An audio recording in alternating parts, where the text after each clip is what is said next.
एक ऐसे लड़की की कहानी जिसके पिता सोचते थे कि खेती ही एक इज्जतदार पेशा है। उनकी ख्वाहिश थी कि उनका बेटा भी खेती करे, लेकिन ये लड़का केवल 16 साल की उम्र में अपने गांव से भागने की कोशिश करता है, लेकिन ये पकड़ा जाता है। पर इस एक कोशिश के बाद उसका इरादा और मजबूत हो गया। एक दिन सिर्फ एक कोरियन ऑन जेब में लेकर ये लड़का सपनों के शहर सियोल के लिए निकल पड़ा। 16 साल की उम्र में ही ये लड़का राइस की शॉप पर काम करता है, फिर एक रिपेयर शॉप पे भी, और वही रिपेयर शॉप में उसने मशीन्स और इंजीनियरिंग की दुनिया को समझना शुरू किया। कौन जानता था कि ये गरीब किसान का बेटा एक दिन दुनिया भर में मशहूर हुंडई कंपनी की बुनियाद रखेगा। हाँ, हम बात कर रहे हैं हुंडई के फाउंडर चंग जुयांग की। कैसे एक गरीब लड़का इतने बड़े एम्पायर का मालिक बना। लेकिन उससे पहले अगर आप चैनल पर नए हो तो सब्सक्राइब कर लीजिए और वीडियो को लाइक करना मत भूलिएगा। चलिए शुरू से शुरू करते हैं।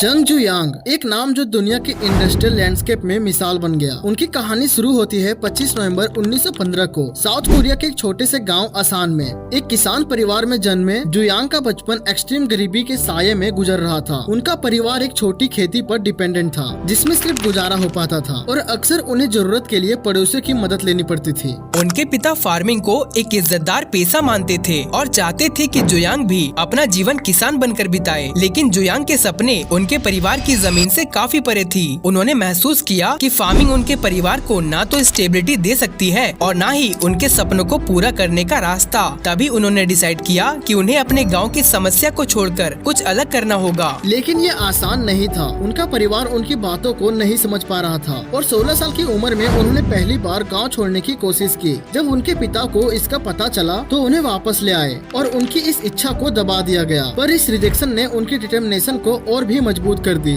जुयांग ने हर बारीक डिटेल्स में ऑब्जर्व की और अपने अंदर एक अखंड विश्वास बनाया कि एक दिन वो अपनी जिंदगी अपने शर्तों पर जिएंगे। 1931 में एक नए जज्बे के साथ उन्होंने केवल एक कोरियन वॉन जेब में लेकर अपने सपनों की शुरुआत कर दी। इस बार उनका डेस्टिनेशन था सियोल, जहाँ नए सपने और नए एक्सपीरियंस उनका इंतजार कर रहे थे। सियोल पहुँचने के बाद उनका सबसे पहला जॉब था एक राइस शॉप में, जहाँ उन्होंने सिर्फ काम नहीं किया बल्कि बिजनेस चलाने की हर एक पारी की बात सीखी। उन्होंने कस्टमर कैसे हैंडल करते हैं, कैसे उनके नीड्स को समझते हैं और कैसे प्रॉफिट मैक्सिमाइज किया जाता है, इसकी प्रैक्टिकल ट्रेनिंग ले ली। लेकिन ये केवल शुरुआत थी। उनका अगला जॉब रिपेयर शॉप में था, जो उनकी जिंदगी का टर्निंग पॉइंट साबित हुआ। यहाँ उन्होंने मशीन्स और इंजीनियरिंग की स्किल गेन की, जो उनकी फ्यूचर के लिए एक सॉलिड फाउंडेशन बन गया। मशीन्स को देखने का नजरिया, उनके अंदर के प्रॉब्लम्स को समझने की स्किल और उन्हें सॉल्व करने की सूझबूझ उन्होंने यहीं डेवलप की। उनकी मेहनत और समर्पण काफी जल्दी उनके काम में दिखाई दिया। रिपेयर शॉप के मालिक उनकी टैलेंट से इतने प्रभावित हुए कि उन्होंने शॉप का ज्यादा काम जुयांग को दे दिया।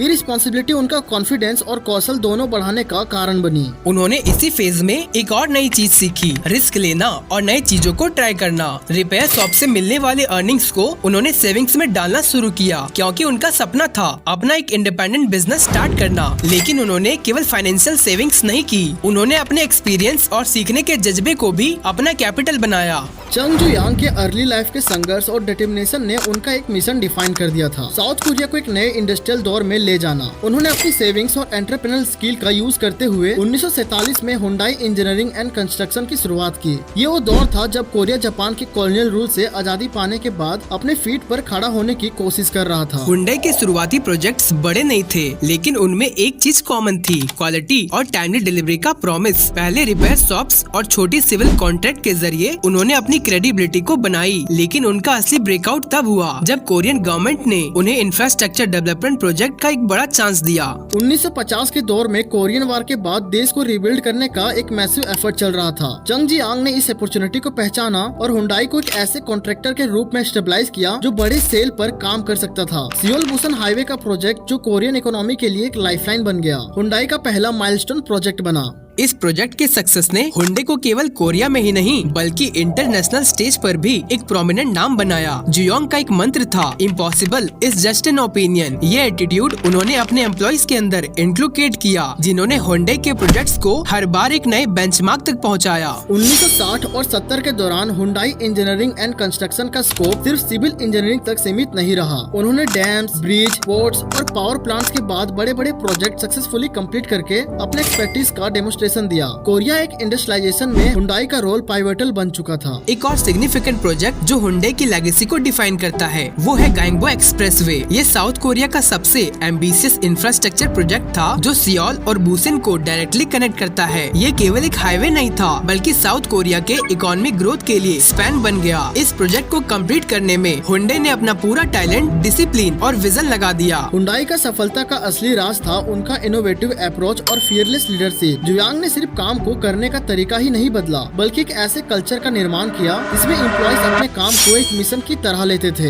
हुंडई इंजीनियरिंग एंड कंस्ट्रक्शन के प्रोजेक्ट्स ने साउथ कोरिया के इंफ्रास्ट्रक्चर को ग्लोबल स्टैंडर्ड पे ले आया और एक फाउंडेशन बनाई हुंडई के अगले वेंचर के लिए, जैसे ऑटोमोबाइल और ship building industries. Hyundai engineering के सक्सेस के बाद जुयांग ने एक नए सपने को अपना मिशन बनाया, साउथ कोरिया के लिए एक ऐसी ऑटोमोबाइल कंपनी स्टेबलाइज करना जो ग्लोबल स्टेज पर कम्पीट कर सके। उन्होंने देखा कि ऑटोमोबाइल इंडस्ट्री सिर्फ एक बिजनेस नहीं बल्कि एक देश की इंडस्ट्रियल स्ट्रेंथ का प्रतीक है। इसी विजन के साथ 1967 में हुंडई मोटर कंपनी की शुरुआत हुई।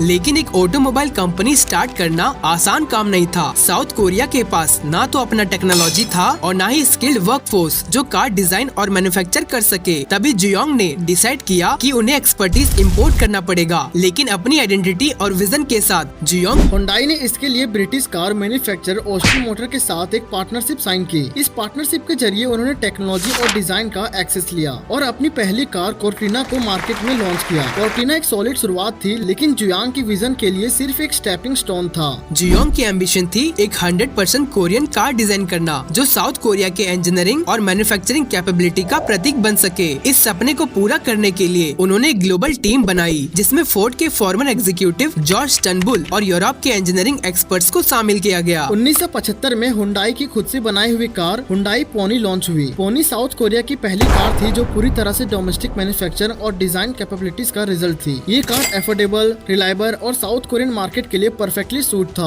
हुंडई पोनी ने न केवल कोरियन मार्केट में सफलता हासिल की बल्कि इंटरनेशनल मार्केट में भी अपना इम्पैक्ट दिखाया। ये हुंडई मोटर्स का ग्लोबल एक्सपेंशन का पहला कदम था। उन्होंने एशिया, यूरोप और इवेंचुअली नॉर्थ अमेरिका में भी अपने ऑपरेशंस एक्सपेंड किए। हुंडई ने अपने हर कार के साथ क्वालिटी और एफोर्डेबिलिटी का कॉम्बिनेशन बनाए रखा। 1986 में उन्होंने अमेरिकन मार्केट के लिए हुंडई एक्सेल लॉन्च की जो अपने लो प्राइस और फ्यूल एफिशिएंसी की वजह से एक इंस्टेंट हिट बन गई। लेकिन हुंडई सिर्फ एक बजट कार मैन्युफैक्चरिंग बनकर नहीं रहना चाहता था। जुयांग का अगला मिशन था हुंडई को एक प्रीमियम ब्रांड बनाना। 1990s के दौर में हुंडई ने रिसर्च और डेवलपमेंट में नए इन्वेस्टमेंट किए। उन्होंने साउथ कोरिया में world class R&D centre establish किए और ग्लोबल इंजीनियर्स को हायर किया। इसका नतीजा था हाई क्वालिटी कार्स जैसे हुंडई सोनाटा और एलेंट्रा जो ग्लोबल स्टेज पर कॉम्पीट करने के लिए तैयार थी। हुंडई की जर्नी एक एग्जाम्पल है कि कैसे एक सपना, डिटर्मिनेशन और इनोवेटिव के जरिए एक छोटी कंपनी एक ग्लोबल पावर हाउस बन सकती है। जुयांग का एक मंत्र था, चैलेंज द इम्पॉसिबल। ये मंत्र हुंडई मोटर के हर प्रोडक्ट के डिसीजन में नजर आता है। हुंडई मोटर्स के बाद जुयांग ने एक नया कदम रखा, शिप बिल्डिंग इंडस्ट्री। 1972 में उन्होंने हुंडई हेवी इंडस्ट्रीज की शुरुआत की जो साउथ कोरिया के लिए एक नए इंडस्ट्रियल रिवोल्यूशन का आगाज था। उस दौर में लोगों ने जुयांग के शिप बिल्डिंग ड्रीम को एक इम्पॉसिबल आइडिया कहा। साउथ कोरिया के पास ना तो शिप बिल्डिंग का इंफ्रास्ट्रक्चर था और ना ही इसके लिए ट्रेंड वर्कफोर्स, लेकिन जुयांग ने इस चैलेंज को भी एक अपॉर्चुनिटी के रूप में देखा।